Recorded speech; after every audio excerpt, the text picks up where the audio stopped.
Joining us on the line from Melbourne's Burnett Institute, Professor Brendan Crabb. Good evening. Good evening. Good to speak with you. Let's talk with you too. So exactly what are you proposing? Are you proposing like what they're doing in New Zealand right now? Yeah, well, something similar to that. I mean, there's two schools of thought. You know, you can incrementally scale up the sort of containment measures that you can apply, and that's what the government is currently doing. Or you can pull every containment, every suppression lever that's at your disposal, effectively lock down the country except for essential services when the numbers are low. And what that does is buy you some time to get procedures in place that allow us to reopen in a phased way, our society and our economy in a relatively short period of time while our numbers are low and we're able to track and isolate all of those positive cases and their contacts. But what are we really waiting for? Are we doing this to stop the spread of the disease in its tracks? But if we don't have a vaccine or something, won't it just sort of get going again the moment we all come out of our hidey holes? Well, it's not as simple as that. It is the fact of the matter is we don't have all of the testing tools and the public health workforce in position now to keep numbers low once they are low. So we can't do the community testing, the community tracing, tracking and quarantining of people who might get the virus and their contacts. But in 4 or so weeks, we will be able to do that. We still won't have a vaccine. We won't have a vaccine for a long time. We won't have a treatment for a little while either. I do think that'll happen, but it won't happen within 4 weeks. But what we can do after 2, 3, 4, and maybe a little bit longer time is have a mechanism in place to be able to reopen, and every time a spot fire is lit, we put it out. And we don't have that capacity yet, but we'll have it then. Righto. Now, what would be deemed essential? I mean, at the moment we're keeping supermarkets and bottle shops and things like that open. Would they remain open, or would you be locked up and only have home delivery? I mean, how much of a lockdown are you talking about? Well, there'll be a definition that the federal and state governments will be able to give, but access to food, access to healthcare, and access to essential services for the more vulnerable in our society are clearly essential. Exactly in what form they'll be delivered is unclear, but they'll have methods for that. They're scaling up toward that.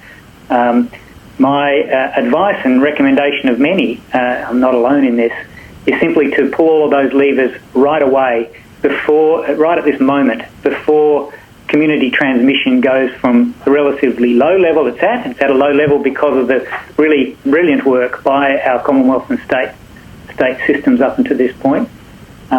But it won't stay low until we have some other methods in place to track what's happening in the community. We don't have those yet, and so we need to go into defence mode, and that's what a lockdown is. So what you're saying is we can either do this now or do it later. If we do it now, fewer people catch the disease than if we do it later, but we will be doing it either way? We'll be doing it either way, and if we do it later, the chances of it really working to get down to an extremely low number and really working in a relatively short period of time is much lower. So you do buy yourself some time by doing it early.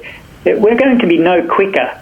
It's going to take a period of time to get the tools that we need in place to keep our society safe with a relatively open economy and society. It's going to take some time. We don't want the virus running throughout the community while we get to that point. Final question. I had a couple of callers today say, what about talking about a cure or a vaccine? How far away out there are we? How are we going? I mean, how are we going with those? For example, I've read about this anti-malarial drug, which some people have said is very effective against coronavirus. So is there anything on the horizon that we can point out and say, that looks promising? Well, of course, a vaccine and a cure are two different things, and a vaccine is the holy grail. It's what we really want to be able to give to everybody to protect them so that they never get the disease. That's going at a pace around the world, including in Australia, faster than any vaccine development program ever has. But we're still looking at a 12-month period, and then, of course, it's got to work. There's a good chance it will work, but 12 months would be extremely fast to get a vaccine. Drugs are another matter. So there are a lot of drugs out there. You mentioned the anti-malarial one for other ailments that we get, and the feverish work that's going on at the moment, again, all over the world, including here in Melbourne, is to see which ones of those have effect against corona. As you quite rightly say, hydroxychloroquine and anti-malarial is one of those that in the lab shows some effect. It's a big step from the lab, though, to people. Can you use it in a dose in people that's effective against the virus and isn't toxic? Those are the trials that have to happen. But the pathway to a therapy like that is much quicker than a vaccine. But it's still a guess as to whether anything out there is actually going to work. The much more sure way is to get your tracing, your testing and tracing and isolation methods in place so that you can keep it low no matter what. Sorry, Professor, we'll leave it there. Professor Brendan Crabb from Melbourne's Burnet Institute. So that's a fairly blunt assessment of things. We will go into full lockdown at some stage. We can either do it sooner or later, but we will do it. And a vaccine is at least 12 months away.